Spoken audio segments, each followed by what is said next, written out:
हाँ भाई, नमस्कार।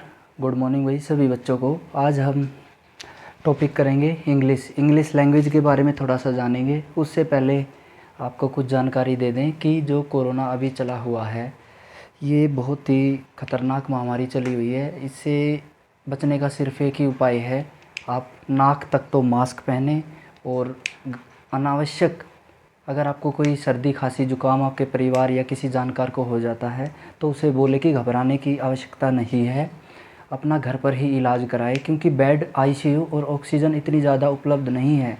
आप देख सकते हो हालात क्या चल रहे हैं। डॉक्टर खुद आगे आकर ये वीडियो बोल रहे हैं और वे इतने लाचारी के अभाव में बोल रहे हैं कि आप सोच ही नहीं सकते कि हालत कितनी ख़राब है। कहने का मतलब ये है, आपको भी घबराने की ज़रूरत नहीं है। आपकी अगर बारी आती है वैक्सीनेशन की तो आप वैक्सीन ज़रूर लगवाएं, ठीक है। अफवाहों के ध्यान में नहीं जाना है भैया आपको।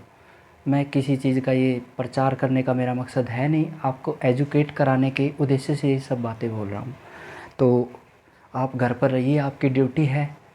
आपके स्कूल बंद है, आपकी ड्यूटी है पढ़ने की, आप अपनी पढ़ाई की ड्यूटी निभाइए। आज हम करेंगे इंग्लिश लैंग्वेज। इंग्लिश देखो बच्चों, पहली बात तो इंग्लिश एक आपका सब्जेक्ट नहीं है, ये एक लैंग्वेज है। लैंग्वेज है, एक लैंग्वेज का मतलब क्या होता है? भाषा मतलब बोली। जैसे राजस्थानी होती है, मराठी होती है, तमिल होती है, तेलुगु होती है। ये बोली इंसानों से जोड़ती है। इंसानों को कहने का मतलब, बोली एक माध्यम है किसी एक व्यक्ति को दूसरे व्यक्ति से बात कहने का, एक माध्यम है। अदरवाइज़ नहीं बोलोगे तो आप क्या कहोगे, उससे कम्युनिकेट कैसे करोगे? यानी बोली एक माध्यम है किसी से हमारी कुछ बात कहने का, हमारे विचार आदान प्रदान करने का किसी प्लेटफॉर्म पर। और इंग्लिश एक ऐसी लैंग्वेज है जो 1835 में लॉर्ड डलहौजी के टाइम में लॉर्ड मैकाले ने इसको कंपलसरी किया था। तब से अब तक चलती आ रही है। आपके मोबाइल में, लैपटॉप में, कंप्यूटर में कोई भी गवर्नमेंट ऑफिशियल नोटिस है, गवर्नमेंट की गाइडलाइंस है, टीवी न्यूज़ है, हर जगह पर आपको ये लैंग्वेज देखने को मिलती है। तो इससे सीखने का हमारा सिर्फ यही पर्पज़ है हम लिखने के आधार पर इसमें गलतियां ना करें। जैसे आप हिंदी में व्याकरण सीखते हैं, जैसे कि हम बोलते हैं कि दिल्ली में लॉकडाउन लग गया। अब इसको ये तो नहीं बोलेंगे कि दिल्ली में लॉकडाउन लग गई, या चंदू के चाचा ने चंदू की चाची को चटनी चटाया। तो ये तो भाई जेंडर की गड़बड़ हो गई, तो ये व्याकरण की गड़बड़ हो गई। इसी तरह Mohan is a very good boy, Mohan एक बहुत अच्छा लड़का है। Mohan plays football very well, Mohan football बहुत अच्छा खेलता है। He plays football very well, ठीक है भाई, प्रोनाउन आ जाएगा पर ही। तो ही की जगह सी तो नहीं कर सकते आप। Mohan is a very good boy, she plays football very well. तो ये तो भाई नाइंसाफ़ी हो जाएगी मोहन के साथ। हैं मोहन बहुत अच्छा लड़का है, वह फुटबॉल अच्छा खेलती है मोहन अच्छा खेलती है, तो भाई ये गलत हो जाता है। तो ये इंग्लिश लैंग्वेज में हम इन्हीं चीज़ों को ठीक करना सीखेंगे कि लिखने के आधार पर, वैसे बोलने में ग्रामर फॉलो नहीं होती है, लेकिन लिखने में हम इनको किस हिसाब से फिट करते हुए मैंने आपको एग्जाम्पल समझाया। आज इसकी 2-4 बेसिक बातें करेंगे, फिर उसके बाद हम टेंस शुरू करेंगे। देखिए इंग्लिश लैंग्वेज, इंग्लिश लैंग्वेज के बारे में एक बात और बता दूं। भारत का कौन सा स्टेट है जिसकी ऑफिशियल लैंग्वेज, राजकीय भाषा इंग्लिश है? ये कमेंट में आपको आंसर बताना है भाई इसका। भारत का एक ऐसा स्टेट है जिसकी ऑफिशियल लैंग्वेज अंग्रेजी है, इंग्लिश है। तो इंग्लिश लैंग्वेज में जैसे आपके हिंदी में ऐसे गैतक होते हैं, इसमें A to Z होते हैं। टोटल नंबर ऑफ़ अल्फ़ाबेट्स कितने होते हैं? टोटल नंबर ऑफ़ अल्फ़ाबेट्स होते हैं 26 के अंदर भाई वोवल्स, जैसे हिंदी में स्वर होते हैं, वोवल्स होते हैं। इसमें कितने होते हैं? 5 होते हैं भाई। 5 कौन कौन से होते हैं? A, E, I, O, U, 5। और जो बच गए वो कॉन्सोनेंट होते हैं।